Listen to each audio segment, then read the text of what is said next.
Magandang araw po sa inyong lahat mga kababayan at welcome back dito po sa Pinas News Review at eto nga mga kababayan, tanim kudita. Nako, grabe, ito ang totoong nangyari. Yan po mga kababayan ang ating alamin at bibigyan ng reaksyon sa video ito.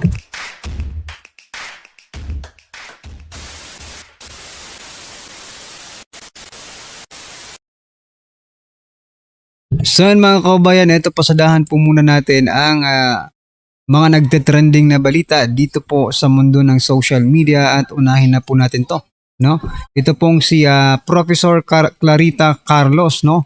Former National Security Advisor. Okay? Sabi niya po kasi dito mga kababayan, kapag si Sara Duterte na ang pangulo, hindi na China versus US kundi interest na ng Pilipinas ang uunahin. Aba, ang palakpakan po natin to mga kababayan. Ito na po siguro ang pinakamagandang analysis, no? Na narinig po natin mga kababayan. Teka lang, okay? Dahil interest ng Pilipinas ang uunahin, no? Mukhang sasabit po dito ang present administration. Yeah. Bakit naman? Tingnan nyo naman ang nangyayari sa ating bansa. Nako, mukhang marami po ang mananagot pag si Vice President Sara Duterte na ang naging pangulo ng ating bansa. Malamang siya malamang. Okay? May malalaking isda na tayong mahuhuli at iimbestigahan na maaring makulong mga kababayan. At eto, wag na po tayong magpaligoy-ligoy. Sa naiisip ko po ngayon, isa po, no? Si former Speaker Martin Romualdez at President, no? Bongbong Marcos Jr. sa mga nakikita kong talagang uunahin dahil interest po ng Pilipinas, sabi ni Prof. Carlos, no? Ang uunahin.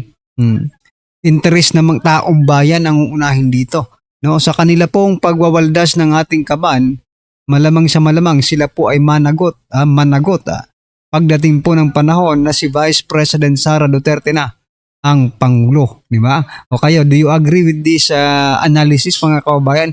Kasi ako talagang agree po ako. I really agreed, no, to this analysis mga karibin natin.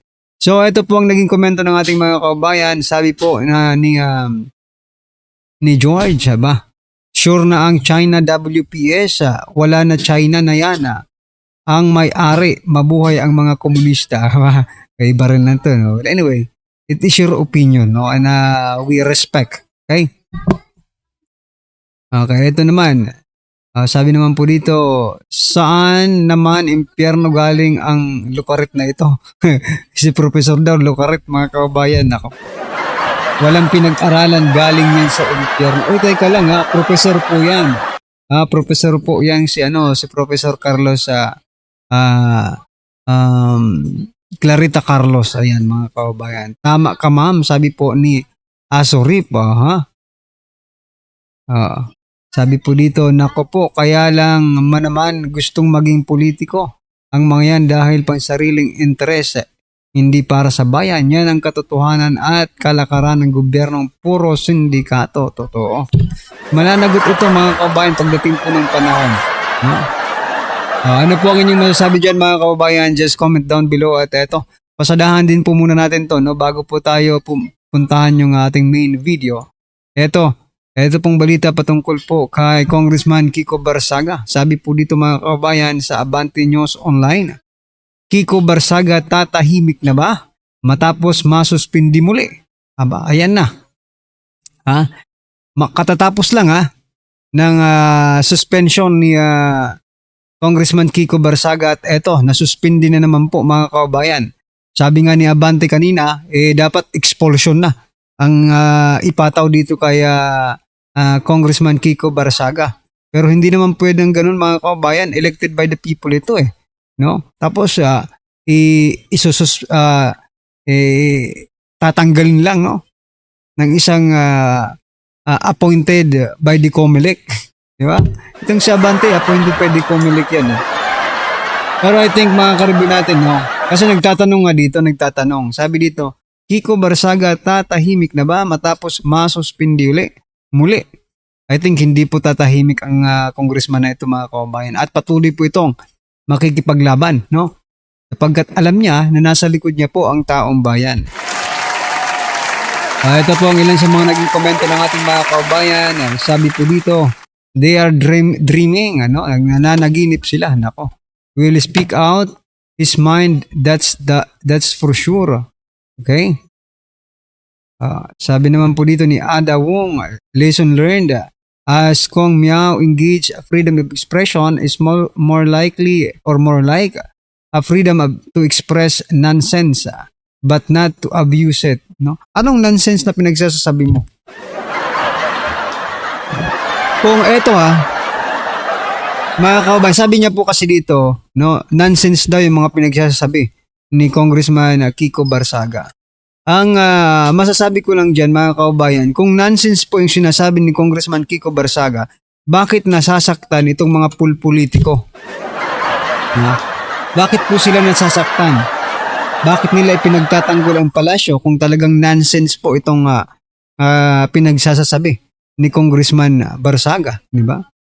O, di ba? Ano lang yan, logic lang po yan. Kung nasasaktan po sila, ibig sabihin, may laman yung mga sinasabi ni Congressman Kiko Barsaga. At palakpakan po natin. No? Ayan po mga naging komento, mga kaubayan. At eto, pasadahan na po natin itong video na kung saan. Eto po mga kaubayan, sabi po dito, grabe talaga. Nabisto na, kapapasok lang. Ito pala ang katotohanan, nilabas na. Aba, ito pakinggan po natin ito mga kaubayan at bigyan po natin ng reaksyon. Coach Oli, pasok ka. Naman natin. Marami dyan. Kampon, ni Tambaluslos. Standby, panuorin. Hopefully, mapanood nyo to. This is very, very important. Galing po mismo sa loob. Ito, nagbubwit. Yung sinasabi ko sa inyo, tumatama. Pero ito, ang binulong kung ano nangyari dyan. Okay? Standby lang po.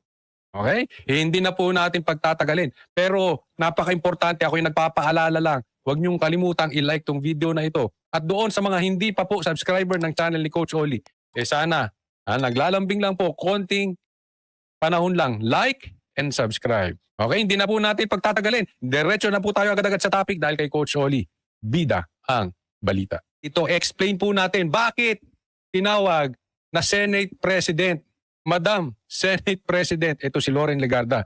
Ano talagang nangyari dyan? At bakit walang minority block? Pag-usapan natin nahadlangan daw yung plano ng minority na kudita. Okay. Iba po. Iba story. Naku, sabi ko sa inyo. Ibang nangyari.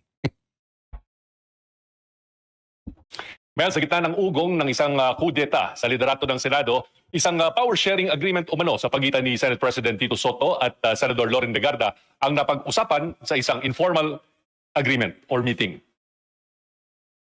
Ayan na. Ayan na si Madam Chair. Madam Lebiste. Senator Legarda, pasok. Thank you very much, Madam President. Madam President, nice to see Okay, naulit-ulit pa. Madam President, tatawa-tawa siya. Observe nyo si Tito sa likod. you on the yes, session resume. Nagpaalala pa. Session is resume. So pinapaalala nila. Legit yang sinasabi mo, Subiri. Kasi hindi suspended. Kasi pagka session suspended, hindi yun official. So ito, resume. So official yan. Pinaalala pa ni Tito Soto, paalala mo na resume na yung session bago mo tawagin ng Madam Senate President. Already, right, Madam President? Yes, session is resumed. Ito ang nakakagulat na eksena sa dulo ng sesyon ng Senado kaninang hapon. Observe nyo sila, tatawa-tawa tatawa-tawa. Nang mag-resume kasi ng sesyon mula Bumibidyo pa si Pinky Lacson, bumibidyo. Bumibidyo. Sorry po. Iba naman yun, iba yun. Sabi ko BJ pag ito. Sige, ito sa lang. mahabang suspensyon, si Senador Loren Legarda na ang nakaupo sa upuan ng Senate President. Si Senador Mig Zubiri, paulit-ulit siyang tinatawag Madam President bago siya nagmosyon para sa adjournment. Ito mo, paulit-ulit na tinatawag na Madam President. Si Senador Loren Legarda na ang Ulit-ulit, nakaupo sa upuan ng Senate President. Si Senador Mig Zubiri, Paulit-ulit na tinatawag na Madam President. Si Tito Soto, okay lang. Okay lang, di ba? Nakangiti pa. Siyang tinatawag Madam President bago siya nagmotion para sa adjournment habang nakangiti ang mga miyembro ng mayorya Nakangiti pa, oh.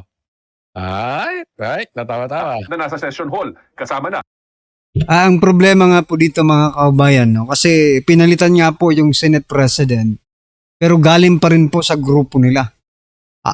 Ano po yung importance, no?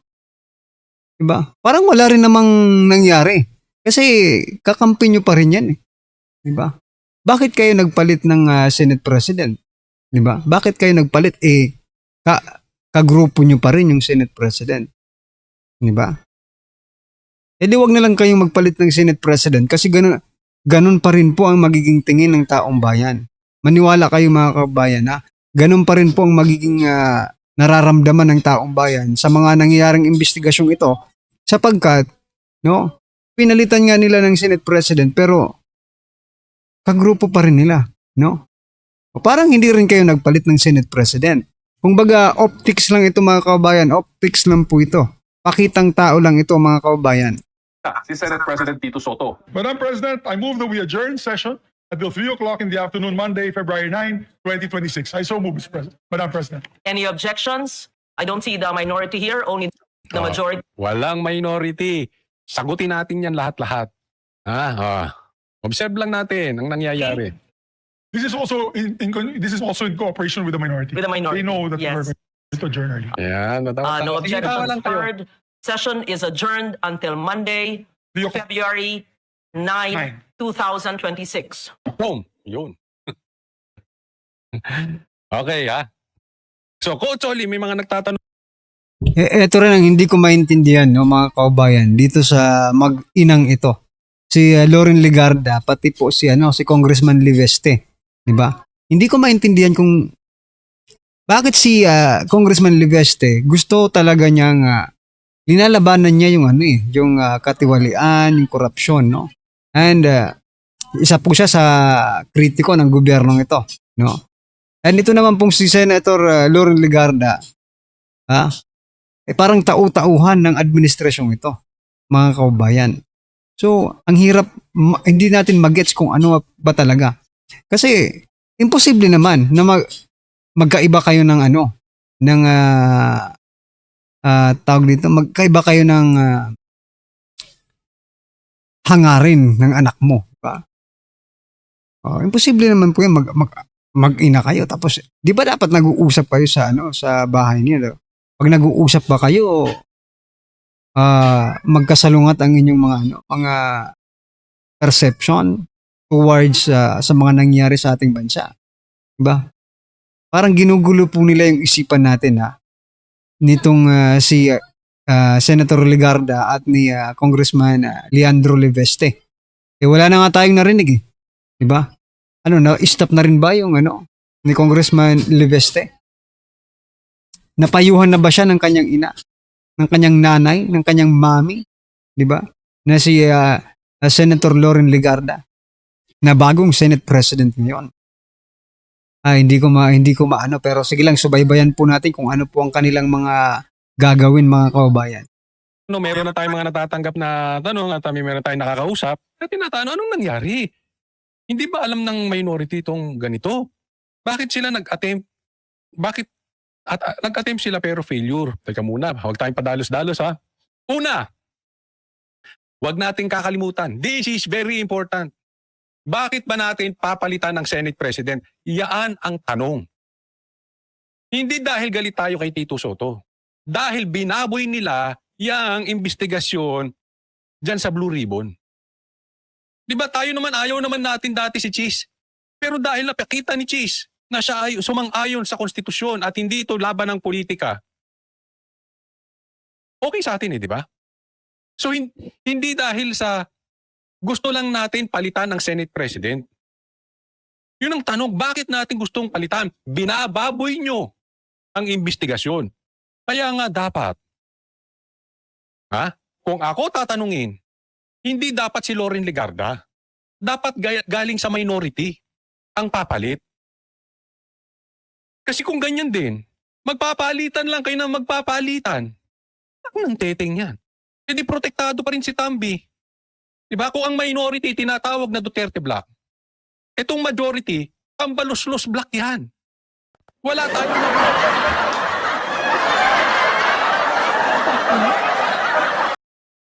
So yan mga kababayan, tama itong sinasabi dito ni Coach Oli. Talagang napaka-useless no ng pagpapalit po ng liderato no dito po sa Senado sapagkat kadugo kumbaga sa kapamilya pa rin ng majority ng majority block yung kanilang inilagay.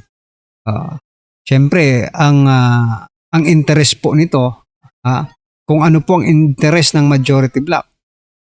Ano bang ginagawa ni Senator Soto, di ba? Kung ano pong ginagawa ni Soto, malamang ganun din po ang gawin nitong si Senator Loren Legarda na bagong Senate President. So yun mga kababayan, abangan na lang po natin kung ano po ang mga gagawin ng bagong Senate President na si Loren Legarda mga kababayan.